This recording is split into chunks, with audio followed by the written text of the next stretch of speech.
बस अब हो गए। अर्जुन चौटाला। माननीय अध्यक्ष महोदय, जब बजट पेश हो रहा था, मैं माफ़ी चाहूँगा, मैं उस दिन किसी व्यक्तिगत कारण से आ नहीं सका, लेकिन मैं जब भी मेरे को मौका मिला ऑनलाइन मैंने सुना भी, मैंने पढ़ा भी, और एक बड़ी विचित्र चीज़ इसमें से निकल के आई, और वो एक मुहावरे से ही मैं आपको उसके बारे में बताना चाहूँगा। भाई, आमदनी 98 और खर्चा रुपया। इस बजट को अगर हम गौर से पढ़ें, इस बजट को हम गौर से देखें, तो इसमें जी सबसे बड़ी चीज़ ये सामने आती है कि हमारा जो GSPD है, जो ग्रॉस स्टेट डोमेस्टिक प्रोडक्ट है, वो है 9%, और लगातार हमारा जो डेट है पिछले 4 साल से 13% पर एनम, यानी हर साल 13% से बढ़ता जा रहा है। आज हमारा डेट है 26.7% है लगभग, और उसके अलावा 2% और डेट है जो स्टेट स्पॉन्सर्ड या जो स्टेट की जो पब्लिक डिपार्टमेंट्स की जो अलग से जो डेट उठाते हैं, स्टेट पब्लिक इंटरप्राइजेस जो अलग से डेट उठाती है, उसकी गारंटी भी हरियाणा सरकार ही देती है, वो भी 2% है, यानी 28% से ज्यादा आज हमारा डेट है। और हमारा जो GDP है वो 9% से कम है। ये गैप अध्यक्ष महोदय GDP और कर्जे के बीच में 20% से ज्यादा है, और ये जो FSRB जो रिकमेंडेशन देती है, ये इससे बहुत ज्यादा है। आज हमारे पास स्पीकर महोदय, बात तो ठीक है, चलो सारे करते हैं जी, कर्जा इसका नहीं है, कर्जा लोगों पे नहीं आएगा, कर्जा किसी पे तो आएगा, चाहे वो सरकार पे आए चाहे वो लोगों पे आए, कर्जा तो देखो हमारा ही है, और इस कर्जे को कोई एड्रेस ही नहीं कर रहा। और अगर हम इस कर्जे को एड्रेस नहीं करेंगे तो देखो जी, ये तो एक बबल है, गुब्बारे की तरह है, जितना गुब्बारे के अंदर हवा भरेंगे, जितना कर्जा भरते रहेंगे, एक पॉइंट है, चलो ठीक है, इतना हम सहन कर लेंगे, पर कभी ना कभी तो ये फटेगा। और इसका इससे ज्यादा दूर उदाहरण हमें देखने के लिए जरूरत नहीं है।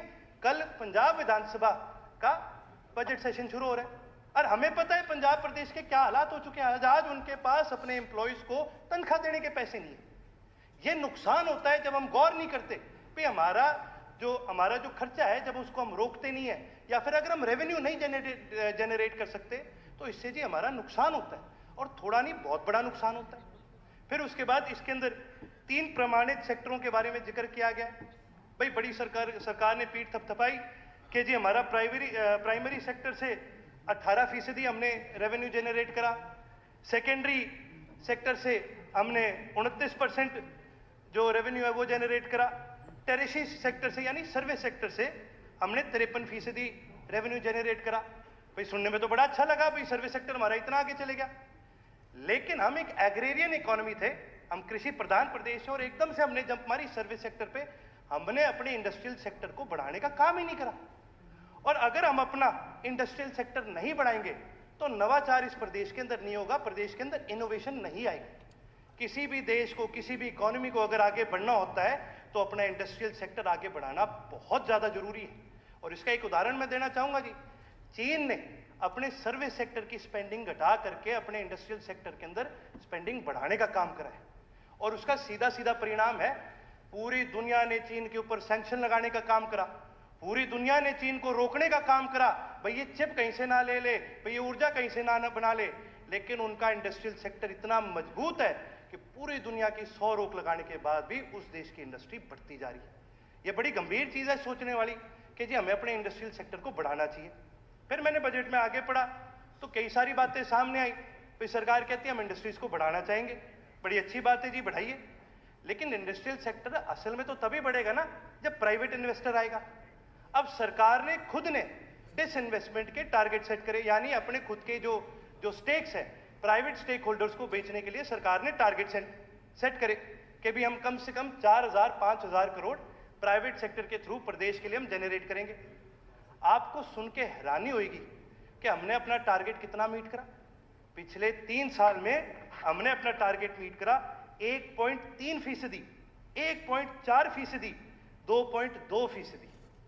सर, जहां हम बात करते हैं 4-4 हजार करोड़ रेवेन्यू जनरेट करने में, और हम केवल मात्र उसका 1 या 2% जनरेट कर पाए, पब्लिक सेक्टर के अंदर प्राइवेट लोग आना ही नहीं चाह रहे, तो सर इसका नुकसान सीधा सीधा इस प्रदेश का है।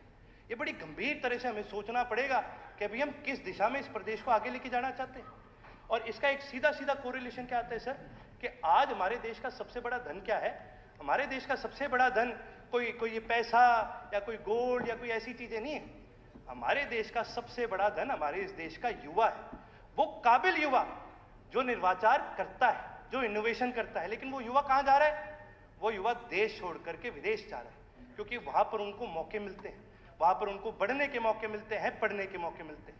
आज हाउस के अंदर हमने सबने बड़ी खुशी मनाई कि सुनीता विलियम्स जी वापस धरती पर आ गए। पर देखने वाली बात है जी, ना तो हम उनको अंतरिक्ष में भेजने वाले थे, ना ही हम उनको लाने वाले थे। सुनीता विलियम्स जी तो इस देश की नागरिक भी नहीं है। हमारा एक बहुत बड़ा धन है ये, जो हमने खो दिया है, क्योंकि वो अब दूसरे देश की नागरिक बन चुके हैं। और पता नहीं कितने माननीय स्वर्गीय अब्दुल कलाम जी जैसे, सुनीता विलियम्स जी जैसे, कल्पना चावला जी जैसे, और पता नहीं कितने ऐसे बड़े बड़े महान साइंटिस्ट होंगे जो इस देश को पता नहीं कितनी तरक्की की ओर लेके जा सकते हैं। लेकिन वो देश छोड़ के जा रहे हैं स्पीकर महोदय, और वो जाते रहेंगे जब तक हम उनको एक बढ़िया मौका, एक तगड़ा मौका यहां पर बस करके इनोवेशन लाने का मौका ना दें। ये बड़ी गंभीर चीज सोचने वाली है। साथ ही साथ एजुकेशन सेक्टर पे मैं 2 मिनट जरूर चर्चा करना चाहूंगा। कुल जो बजट था, मैं कुल बजट की बात करूंगा, कुल बजट में से 11% से ज्यादा जो पैसा खर्च किया गया था वो एजुकेशन सेक्टर में किया गया था। अब की बार कुल बजट में से 10% के आसपास एजुकेशन सेक्टर में खर्च किया जा रहा है। यानी कुल बजट में से 2000 करोड़ रुपए की एजुकेशन सेक्टर को घटौती हुई है। और अगर ये घटौती बढ़ती रहेगी, हमारी आबादी बढ़ रही है। स्पीकर सर, मैं प्लीज आप मेरे को थोड़ा समय दीजिए, क्योंकि विपक्ष की भी अगर कोई भूमिका निभा रहा है इस हाउस के अंदर, तो वो भी हम निभाने का काम कर रहे हैं। हमारे साथियों का, देखो जी, हमारे साथियों का कोई भरोसा नहीं है, ये कब उठ के वॉकआउट करके चले जाए। फिर आखिर तक जी मेरे को ही बैठना पड़ता है यहाँ पर, क्योंकि कोई और होता नहीं है। अगर विपक्ष की भूमिका किसी ने निभाई है तो वो इनेलो पार्टी ने असली में निभाई है। मैं तो ये कहना चाहूंगा जी, देखिए बहुत देखिए जी, कम उम्र के युवा मेंबर हैं, पर बहुत जिम्मेवारी की बात कह रहे, 2 मिनट और ले। देखिए बहुत बहुत धन्यवाद स्पीकर साहब। नहीं देखिए जी, कोई बात, देखिए जी, जब हम हाउस के अंदर आते हैं ना, इस हाउस को चलाने का सुझाव दे रहे हैं, जब हम हाउस के अंदर आते हैं, इस हाउस को चलाने का खर्चा लगता है। ठीक है, 2 मिनट और वो खर्चा जनता की जेब से निकल के आता है। इसलिए सर देखिए जी, हमारा अपना संगठन है, हमारी अपनी विचारधारा है, ना हम आपके साथ है ना हम इनके साथ है। हम वो बात रखेंगे जिसपे हम विश्वास रखते हैं, हम उससे अलग बात नहीं करेंगे। और यदि आपको इतनी विपक्ष की पड़ी थी तो आपको बैठना चाहिए था, सुनना चाहिए था, क्योंकि ये जनता का पैसा लगता है इस हाउस को चलाने के लिए, ये हमारा पैसा नहीं लग रहा। लाइटें चलेंगी, सारी सरकार रुकती है, सिक्योरिटी आती है, खाना लगता है, ये किसका पैसा लग रहा है? ये जनता का पैसा लग रहा है। और अगर हम यहाँ बैठ भी नहीं सकते तो फिर हम किसके पैसे बर्बाद करें? हम जनता के पैसे बर्बाद करें। अध्यक्ष महोदय, आगे बढ़ते हुए अध्यक्ष महोदय, एक बहुत और गंभीर विषय पर मैं चर्चा करना चाहूंगा, वो है ऊर्जा। मेरे को बड़ी हैरानी हुई है बजट पढ़ के कि ऊर्जा के अंदर 23% की कटौती करी गई है। सर, ऊर्जा तो सबसे जरूरी चीज है किसी भी देश को आगे बढ़ाने के लिए, किसी भी प्रदेश को, किसी भी इकॉनमी को बढ़ाने के लिए।